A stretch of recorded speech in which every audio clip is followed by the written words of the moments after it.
Have you had multiple children with multiple needs? Or have you been in a different headspace with various babies and been able to come up with various baby feeding plans depending on where your headspace was?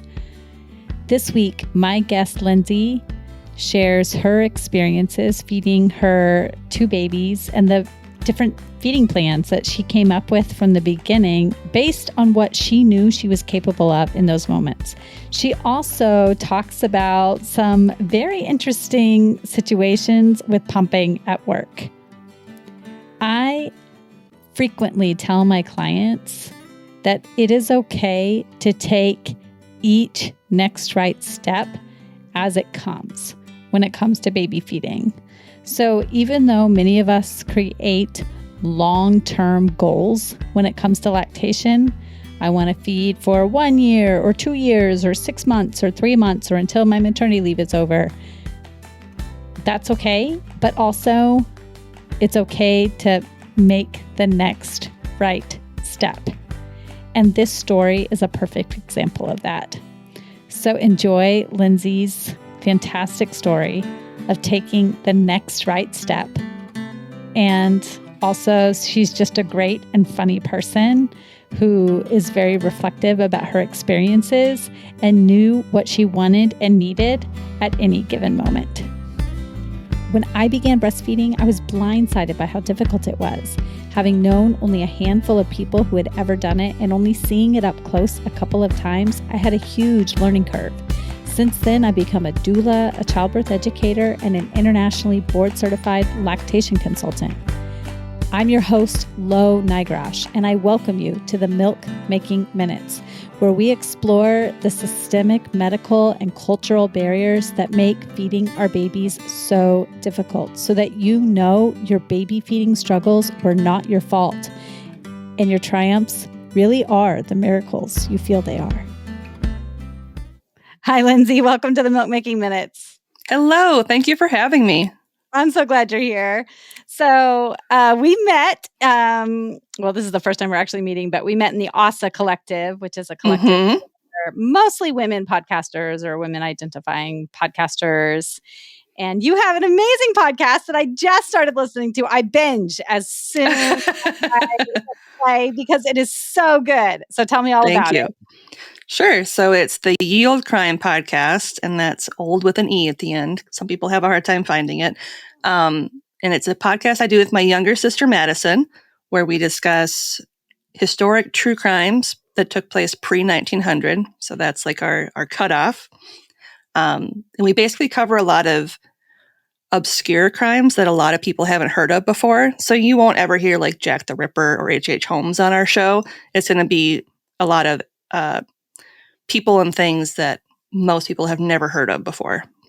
Yeah. And so we've had this on the calendar for a few weeks now, at least. And I was a little bit afraid to listen to your podcast because I love true crime, but I'm very picky. I was telling you this before we hit record. I'm very picky about true crime. So I didn't want to listen and not like it. And then when I met you, be like, yeah, it's not my thing, or have to lie. Yeah. And so, but we had our interviews scheduled. And so I finally started listening yesterday when I had a whole day to like clean around the house. And oh my gosh, I fell in love from the very first episode and I couldn't stop. So it is so good. And you don't feel bad when you're listening because it feels like you're learning something too because of the historical perspective. Yeah, you feel a little bit more like disconnected from the crime that happened just because it happened so long ago. I mean, obviously you still feel bad for the victims of the crimes that we discussed, but at the same time, it just hits a little bit different because it's not like current events type of thing. Yes, exactly. And your sister is so funny.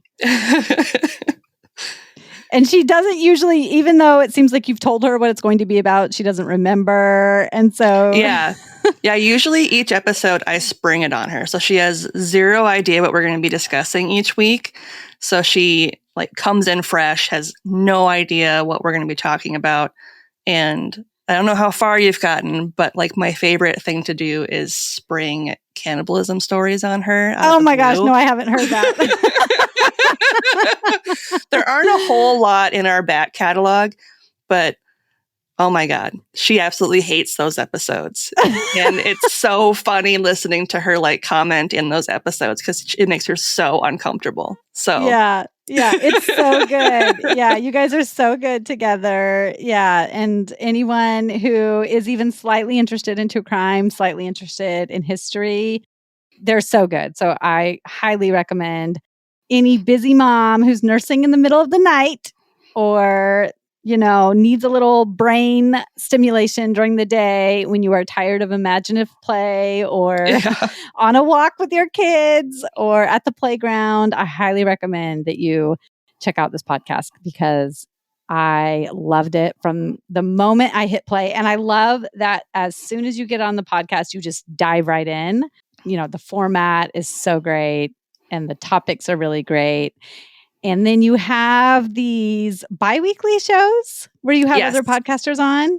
Yeah. And you have them guess the meaning of Victorian era words. Yes. So it's a segment that I started the second year we did our podcast, and it's called Can You Crack the Cramp Word? And cramp word is actually Victorian slang for a difficult or obscure term. Oh my gosh. So that's part of why I picked it as like the title of the segment. And I basically just invite fellow podcasters on the show, give them the opportunity to tell our listeners about their show, kind of how they started it, what it's about. And then I give them 2 Victorian slang terms to try to guess. And half the fun of the segment is just hearing what people come up with. Right or wrong, it's always a great time and it's super funny. Yes. I'm really excited because I'm going to get to do that with you. I know. I'm excited to have you on. Yeah. So it's going to be so fun. And I love your podcast. I hope everybody goes and listens. But I've brought you on because you are not only an amazing podcaster, but you are also a parent. I am. You have 2 kids, right? Yes, I do. I have 2 girls. Okay. So that means you have 2 baby feeding stories. Mm-hmm. So my husband comes from a large family. He's one of 6 kids. And growing up, obviously, it was just myself and my sister. It's just the 2 of us. So I didn't have a whole lot of experience with babies, but I loved babies. And it was shortly after my husband and I got married that we decided to start trying for children. And when we had my oldest, P, I didn't breastfeed with her because it was a whole new thing. I was kind of overwhelmed and I just made the conscious decision to not go that route because I didn't want to mess it up, if that makes sense. Like it was just something where I was like, I kind of we knew we wanted to have more than one. And I was like, I kind of just want to work my way through the first one. So then when we get to the second one, I can kind of have a better idea of what to expect. And I kind of regret doing that now after I had my second one. So we had my first one in 2008, and I had my second one in 2014. So I had S in 2014. And obviously, vastly different pregnancies. The first one was really easy, except for towards the end, because I had her at the end of August. So my feet were swollen. I was just like, I want to be done. It is hot. Get her out of me. And with my youngest, she came in June. So much better weather.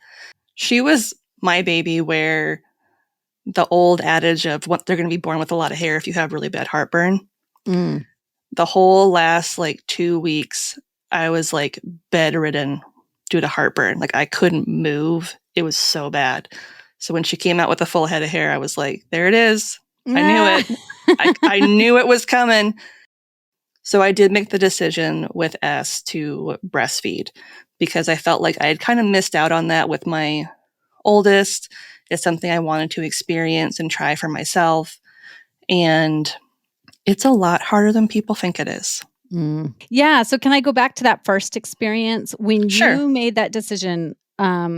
did you feel any judgment from any care providers or from any people in your life? My husband was okay with it. He kind of understood my anxiety going into it, and he was totally okay with making the choice to do formula instead of breastfeeding.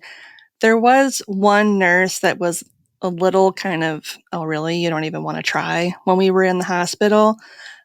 But then I had a younger nurse who could tell I was extremely uncomfortable with the idea of doing it. And she was like, it's okay to bottle feed. Like, you don't need to feel guilty for not choosing to Good. breastfeed. It's Yeah. not for everybody. You're not the only person who has decided it's not for me. And that made me feel a lot better. And I don't know if it was just a generational thing. And that's kind of where the judgment was coming from. But I did feel much better after the younger nurse said that, because, yeah, you don't want to feel guilty for how you choose to feed your child. And it was just something that at the time I was just super uncomfortable with. And she had to be rushed to the NICU as soon as she was born because she had the cord wrapped around her neck. And so it was something where it was like I was not in a good headspace to even think about that, because I'm worried about her. I didn't even have a chance to see her really before they took her away. And all the fun with the afterbirth and being sewn up, because I tore a little bit. And so I wasn't even in a headspace to think about that. I was more concerned about her, not about breastfeeding or any of that stuff. Yes. And you had made this decision prenatally in pregnancy? Yes. Okay. Yes. Okay. Very good. And so when the nurse who came in and was like, "You're not even going to try," did you have a response for her? It was a little bit of both, because my husband was there with me. Like, he knew, because we had talked prior to going to the hospital, that it wasn't something I was going to do. And I told her that. I said, I'm not going to do it. It's not part of my birth plan. We're going to be strictly bottle feeding with formula. And that's just not something that I'm comfortable with doing. Yeah. And for any care providers listening, we have to listen to patients. We don't know what's going on with people. There could be trauma. There could be underlying issues with trauma. And even if there's not, people are allowed to make their own decisions when it comes to feeding their babies. Well, and it's about our own bodies too. Right. Like, exactly. Yeah. And we shouldn't be made to feel guilty for making the decisions that we make about our bodies. We feel enough guilt as it is for like every decision we make with our kids, and there are as much of an advocate of human milk as I am, this is what my whole career is. Like, in the end, as they say, they all end up eating goldfish off the floor, Yeah. And there are much bigger decisions we have to make as parents that impact them psychologically and, mental health wise. And what matters most is that the parent feels really good. It's much more important that the parent feeding the baby and that both parents feel healthy and happy and supported than it is that they feed human milk. And so if I have a choice between a parent sitting in front of me that feeds human milk and a parent that is like feeling as good about themselves in the postpartum period as possible, I'm going to choose that second option every single time. It was good for me too, because it gave my husband an opportunity to sort of bond with P right away, because he was able to help with that, as opposed to, either waiting for me to feed or waiting for me to pump. And not that he didn't help feed after those type of situations as well, but knowing my anxiety going into becoming a parent, that really helped me to be able to kind of follow his guidance as far as being able to see, as someone who has been around tons of babies, because he comes, like I said, from a big family. He's got it seems like hundreds of cousins, that have all had children, it seems like. So he's got way more experience with infants than I do. And it was a comfort to me to be able to kind of turn to him and be like, okay, what do I need to do? Things like that.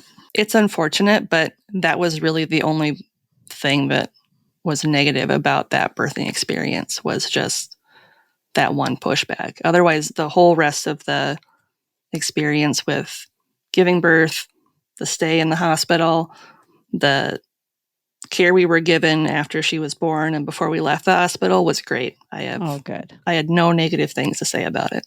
Great. Okay, that's awesome. Okay, so then there's it was 2008 to 2014. So that's like a 6-year gap. The same as you and your sister. I know. I didn't do it intentionally, but it ended up happening, and I was like, oh man, I just made another decision where it's going to be myself and my sister repeating history all over again. They're going to start a podcast together. Years down the road, they're going to start a podcast. And it's like, you may not like each other now, but years from now, when you're in your 30s, you're going to be like, this is it. Right. Yeah, it'll be like a Pokemon podcast or something. Yeah, something crazy. Okay, so then 6 years later, prenatally, you decided that you were going to try to breastfeed. Yes. And part of that decision came from a coworker of mine had a baby while I was, I think, in the middle of my pregnancy. And she made the conscious choice to breastfeed. And so it was nice to get her perspective on things and get her suggestions of things that we could do to make sure that I'm, producing enough milk and how pumping works and all of that stuff. So it made me a lot more comfortable going into the experience. Having that kind of background knowledge of what she told me really kind of helped settle my anxiety down once S was in the world and I was able to kind of start down that road of breastfeeding. Was there anybody else you had ever known who had breastfed or pumped before? I'm recalling some of my husband's cousins breastfed. And I think that was really the only exposure that I had to that. I was the first one in my friend group to have kids. And a lot of the people in my friend group from college chose not to have children, which is totally their choice and their right. But I always admired women that I would see out, like hiding in the bathroom, breastfeeding their children at the mall and things like that. And just kind of knowing that there are people out there that did it and aren't ashamed of it and don't want to hide about it. Like it's a natural process. You're feeding a human being that you made. And I don't think it's something that people should be ashamed of or feel like they have to hide away. Yeah, we're mammals. We are mammals. Yeah. And you said you had conversations with your mom about her experiences, or? I spoke with her a little bit. It sounds like she was not successful when she tried it with my younger sister. So then they switched to formula. And so that was a thing too, where I was like, well, maybe I won't be successful with breastfeeding. But I still wanted to give it a try and see kind of if it worked out. When you decided not to feed, did you have any issues with engorgement at all that you had to deal with and remedy? I did. It was so painful. Yeah. What did you do? And did anybody give you any advice, like in the hospital? Did anybody come to you and say, hey, this is what's going to happen. Here's how you deal with that to make sure you don't get infected? Or the hospital where I gave birth did a home visit the week after you gave birth, which is amazing. Yeah. So when the nurse came to do the home visit, I kind of asked about it, and she gave some great suggestions for, and I didn't even know about this.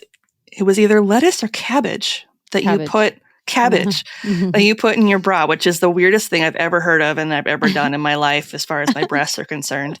And that really helped. So it was something where I did that. I think I ended up putting like sanitary napkins in my bra a little bit too, sometimes because it would leak a little bit, and I would massage them in the shower and hot shower. And I think it only took like a week and a half before like the engorgement kind of went away. Mm-hmm. And it was never something where I had to go to the hospital because it got like irritated or infected or anything. So thankfully I was able to kind of work through it. And did you ever feel anything emotionally about that milk? I did feel a little bad. And looking back, I'm surprised that I didn't think to even try when I was going through the engorgement. Because now looking back, having breastfed, I'm like, oh, well, I should have just tried to see what would have happened if, as a way to kind of release the pressure and kind of ease the pain that I was going through. But again, I was probably just so anxious about everything that it didn't even cross my mind. Yeah. It was one more thing I had to get through, A lot of people are very surprised that even though they make up their mind to feed formula, that the milk still comes. Yes. Your body doesn't know that you've made up your mind because it is a physiological response. Now, it does, if you don't feed a baby, it does eventually go away, but the milk will still come if there has been a delivery of a placenta. And a lot of hospitals, I don't think, do a great job of explaining to people how they can manage the milk and reduce their pain. Tell me about what it was like giving birth and then in those first days trying to feed your second baby. Well, her birth is hilarious because I call her my werewolf baby because she was born on Friday the 13th during full like super moon. Whoa! During like the witching hour. And it was hilarious because I had these two lovely young nurses. They're probably in their early 20s. And my doctor was delayed because she was delivering twins via C-section. And she told them explicitly, like, don't come and get me unless she is ready to like push. Which I totally understand. And one of the nurses checked on me and she's like, oh, we need to get her right now. And I was like, we good? And she's like, yeah, don't worry about it. And so the other one like ran out of the room. The doctor comes back. She's still like, she must have run there because she's still in her stuff and she's like pulling all of her stuff off and like throwing it away. And she's like, and she peeks and she's like, why didn't anybody tell me? S was like right there. Like she was just ready to like fall out. And were you on an epidural? I was on an epidural. Okay. And so literally the doctor was just there to kind of like catch her and then transfer back to the nurses. And she's like, no, I got to go back to my surgery. And then she like ran out of the room. She was like, congratulations. And like ran away. And I was just like, okay, bye. Thanks. Amazing.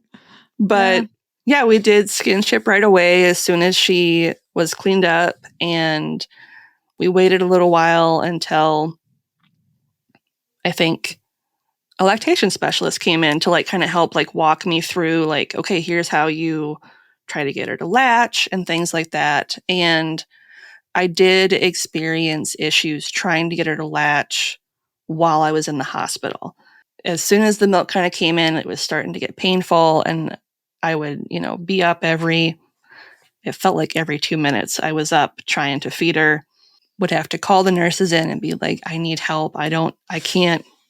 It feels like she's not on there and it's starting to like chafe because she's kind of like, just trying to get whatever she needs out of there, but she's not on quite right. I feel bad for the poor nurse because she had to keep like putting her finger in S's mouth to like move her around and like move my breast around to try to get her in the right spot. And I'm just sitting there like, what? Okay. Like just trying to watch, but at the same time, just being like, I just want the pain to go away. I need her to suck and start getting stuff out of me. And I did take a number for a lactation specialist that I could call after we got home because I was still kind of worried that she wasn't going to latch once we left the hospital. And there was a lot of chafing. I did have the pump. So at times when she didn't seem to be able to latch, I would just pump and then we would feed her that way. And I did end up, I can't remember how soon it was after we were out of the hospital. It might have been like a couple weeks. I started getting concerned because I wasn't producing as much milk. And I couldn't tell if that was because she wasn't latching properly, if it was something on my end where I wasn't doing something to produce enough milk. And how did you know you weren't producing much milk? I was comparing it to how much I had gotten when I first started pumping, and then I noticed the amount was starting to like significantly drop where I wasn't getting much at all.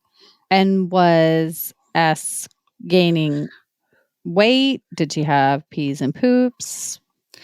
Was the doctor concerned? The doctor wasn't really concerned because she was a good weight. Even though she was a little jaundiced when she came out, like she bounced back right away. And they were more concerned about me. Like, is this something where you want to keep going down this route, or do you want to transfer over to formula? And after my first experience with pee, I was like, I really want to try and do this. I've only been doing it for a couple of weeks. I don't feel like that's enough. I don't want to give up.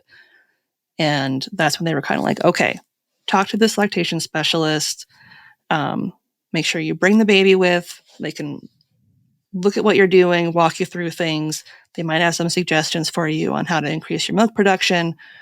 And so I booked the appointment right away. They were extremely helpful. It was an older woman who'd been doing it for years and years and years. So I felt like I was in good hands.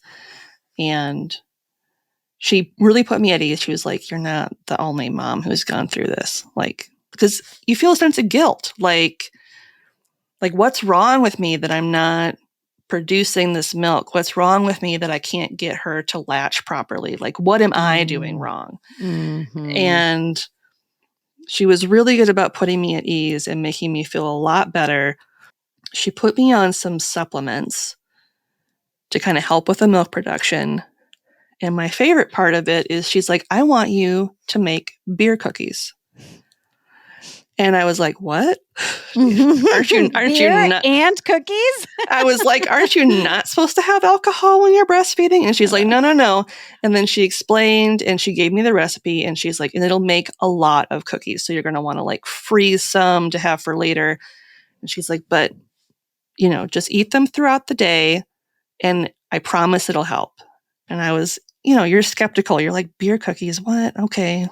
What is this weird mumbo jumbo?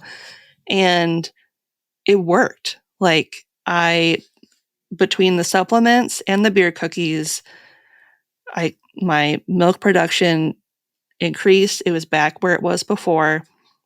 I felt a lot more confident in feeding S because she had shown me some tips and tricks to like get her to latch properly, how to pull her off if she's not attached properly, how to make it easier to switch her from one breast to the other. And I kind of wish she would have been the one that was there in the hospital with me when I first gave birth. Mm-hmm. But I was so appreciative of all she did for me because then I felt way more confident in sticking with our original plan to breastfeed.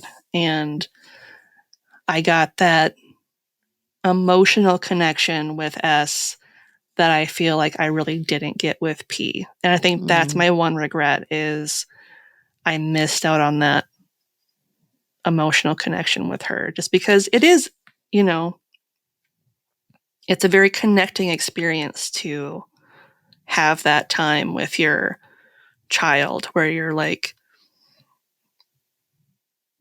you're literally feeding them from your body. And right. Yeah. so you have this special connection and bond with one another.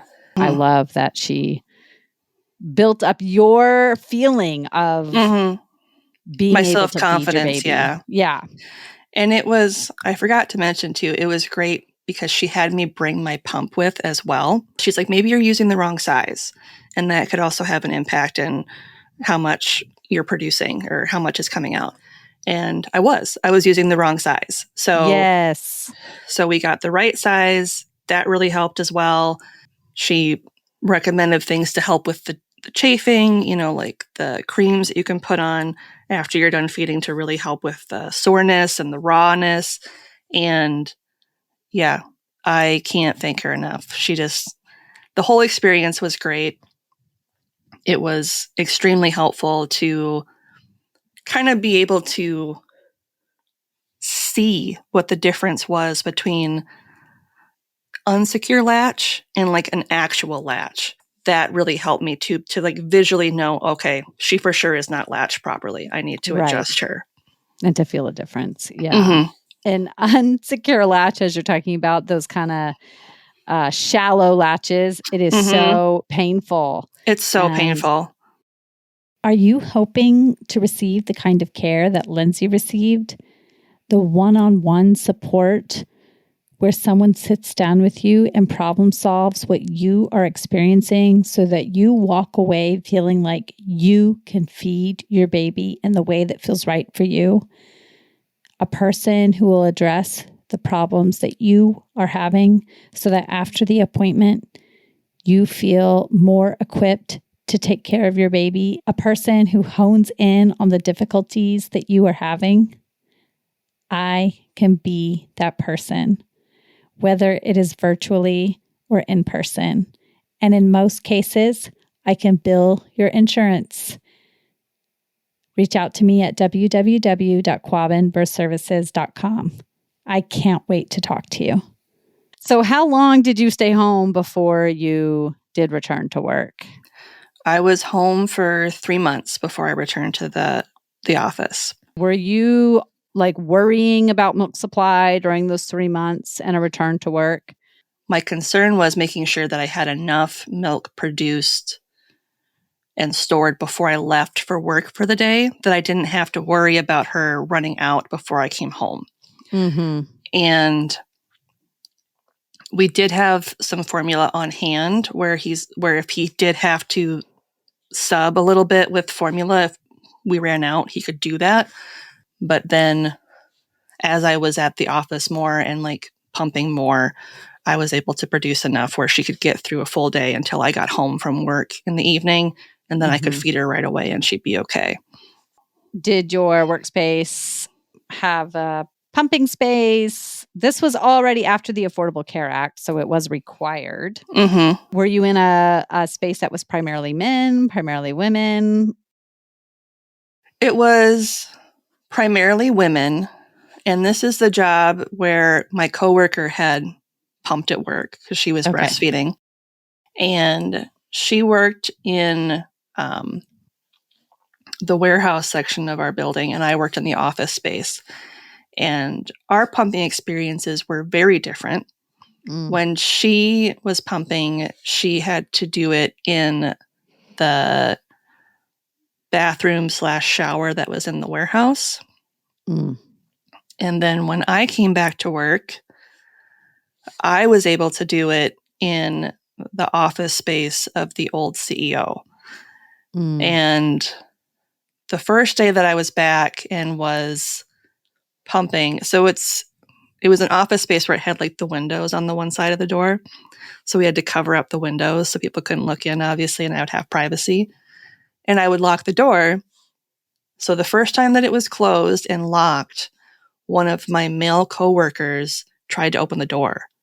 Like he was like, who's in there? No one should be in there. And that's when our HR person came running out and she was like, that is a private lactation space. You need to leave that alone. You are not allowed to mess on that door. And he was like, oh, okay. And he kind of backed off. But, that's a little startling when you're in the middle of pumping and then all of a sudden someone's trying to open the door on you and you're like, I'm very vulnerable right now. I'm extremely exposed. But I think some of the higher up people in the building were kind of like, that's weird that she is allowed to be in there and no one else is allowed to be in there. And it's like, well, I'm allowed to have a space. Like, I'm not going to go hide in the bathroom and, pump like I'm doing something bad. I had been unhappy working there for a while. So in the process of going back to work and breastfeeding at work, I was looking for a new job. And so I ended up finding a new job working at a nonprofit. And when I was interviewing there, I made a point of asking, do you have a space set aside for nursing mothers? Because I am breastfeeding. And the HR manager at the time, she was so excited that I said that I was breastfeeding, because she's like, I have the perfect room for you. I'm going to have it all set up before you get here. It's going to be wonderful. And she was this lovely older woman who had tons of children of her own, and she breastfed her children, and she was wonderful. And it was a completely different experience. It was another office space, but it had a locking door, no windows. It had a comfy couch I could sit on. It had a fan in there, because sometimes you get really hot when you're like pumping and you start getting all sweaty and then you feel really gross. Right. And it had, and then you come out with like stains under pit your stains. And people are like, were you running outside? No, I was breastfeeding. It's a lot of work. And it is a lot of work. So it had this fan, and I could control the lights, so it wasn't like fluorescent lights beating down on me. So it was kind of calming. And there was a mini fridge in there, so I could store my milk in there without having to have, like an ice pack and a lunch bag and that kind of thing. And so it was perfect. It was like night and day. It made me feel like I was back at home, sans baby, but it was so much calmer. I could listen to music while I was in there. It was just a way better environment than the one that I came from. And it made pumping at work something where I wasn't even anxious about it anymore, because I knew that I had this wonderful space that I could go sit in. Yeah. Did you notice a difference in your supply? I did. I felt like there were times when I had to change the bag, like mid-pump. And I was like, I never had to do that before. So it made me feel really good. Like I was in a good place. I was producing enough milk. Obviously, if I had to swap the bag. When I got hired, one of the other people was on maternity leave, and she also breastfed. So it was this fun little dance we'd have to do to be like, okay, do you need to go pump? Let me know when you're done, and then I'll go. So it was kind of like a rotating schedule of who was in there, and we had to make sure that we kept our milk on two different shelves, so we knew which one was which, so we didn't get them mixed up. I know. And but it was great, and she loved it too. She's like, this is more than I could have expected coming back to work. So I love that. Do you want to name the nonprofit? It was the Minneapolis Jewish Federation. Amazing. Pumping and breastfeeding is so hormonal that if you are feeling anxious or uptight while you are pumping, it will have an impact on your supply. So it does not surprise me that your supply increased, or it had a positive impact on your output once you are in that more relaxing space. Yeah. You said you had to change the bag mid-pump. So were you pumping right into a bag? Yeah, I was pumping into a bag with the pump that I had, because I didn't have a whole lot of bottles, and it was easier for me to pump into the bags while I was at work and then do the bottles at home when she was feeding, obviously. Yeah. So anything else about your experiences? How long did you end up breastfeeding and pumping? I think I ended up doing it for a little over a year, just because. So S is a little bit of a scamp, and towards the end, it became more of a game for her, and she would like chew instead of suck. And after like the third or fourth time of that happening, I was like, you know what? I think we're good. I think we're at a good point where we can stop, because as fun as it is for you to chew on my nipples, I would rather you not. So Absolutely. Yeah. That's what a pacifier is for. You can chew on that as much as you want, but exactly, mommy, not so much. Right. I can totally understand that. Yeah. So any advice to people going back into work situations that you would give to them now that you're kind of years out, as they're heading in from their maternity leaves, as they're thinking about setting up their own lactation spaces?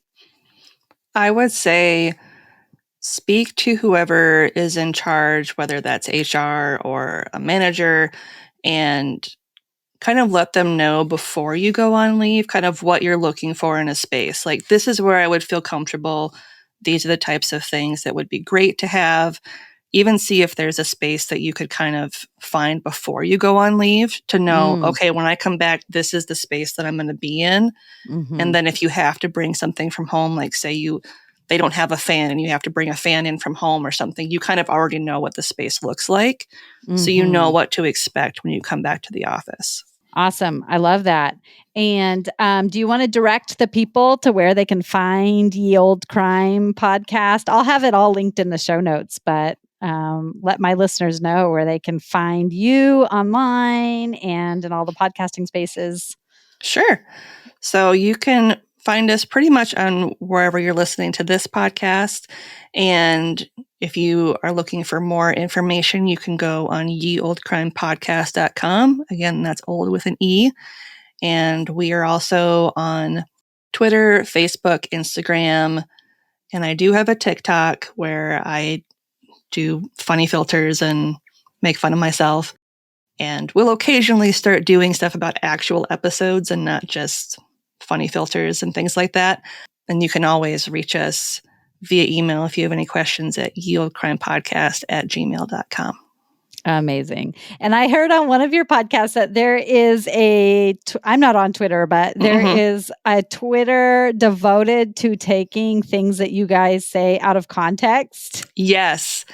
Oh my God, they're amazing. So that one is Ye Olde Crime OOC, so out of context. And it is amazing. I retweet everything they put out. It's hysterical. And I shared it with Maddie in our last episode, and she lost her mind. She was like, this is amazing. And she was like, now I really have to be worried about what kind of stuff I say on the podcast. And they reached out to me the other day and they're like, you guys need to stop being so quotable because we have stuff scheduled through September already of stuff that you've said. That's so great. And you have a fan page on Facebook, right? Yeah. Or is it on Facebook? I think so, yeah. Okay. Which is great. So I think it's amazing. We love our fans. They're so great. We love talking to our listeners, and some of them have given us some really good story ideas too, which is always great because, you know, as I said, it's obscure stuff in history. So sometimes they'll find things that I've never heard of that I'm just like, I'm really excited to learn about that and talk about it on the show. Yeah. So yeah, I can't thank our listeners enough. They're like the best. Yeah. And Maddie's your sister, right? Maddie? Yes. Okay. And she's engaged. Is she getting married this year or next? I think they're going to push it back to next year just because they moved recently and a lot of stuff. But yeah. All right. And she is hoping to have a trampoline at her wedding. So if anyone wants to sit on a trampoline, you know, I heard that on one of the episodes, and I would just love for her to have a trampoline and drive her fiance crazy at the wedding. So I think that'd be amazing. Yeah. We'll have to post video afterwards, of course. Of course, right? Yeah. If anyone wants to donate an old trampoline. It's funny that you say that because we had a local listener send us a Craigslist ad, and they're like, someone's giving away a free trampoline. Oh my God. And I was like, oh my God, I should go see if it's still there. And then somebody had already gotten it by the time they sent us the ad. But I was like, next time. Yeah. You'll get it. We'll get it next time. Well, thank you so much for coming on to share your stories. I love stories like this of someone who, you know, just wasn't quite ready the first time and, you know, was able to have a pretty successful breastfeeding story the second time. And, you know, I think it's really important to hear these stories of making the decisions for yourself that are good for you at that time. And I'm really glad that we live at a time and place where we can feed our babies the way that we feel is best at the time. Agreed. So thank you so much. Yeah, thank you for having me. I appreciate it. Do you have a story like Lindsay's? I would love to hear about it. And the way you can tell me about it is by joining my Milk Making Minutes community group on Facebook. This is the place where we explore the barriers that make it difficult on a societal level to feed our babies. And it's for parents, it's for practitioners, for people who support parents in the perinatal period to help them have a better postpartum period when it comes to feeding their babies. So join us there at the Milk Making Minutes community group on Facebook. It's always linked in the show notes. I also want to mention that if you are looking for books about breastfeeding, about childbirth, even about parenting or about talking to your kids about human milk making, I have a book page and I have some of my favorite books linked. I've read them all, and you can go there and you can select a book and it benefits the Milk Making Minutes. So go to that bookshop link if you are looking for particular books about any of these topics. Thanks. Bye.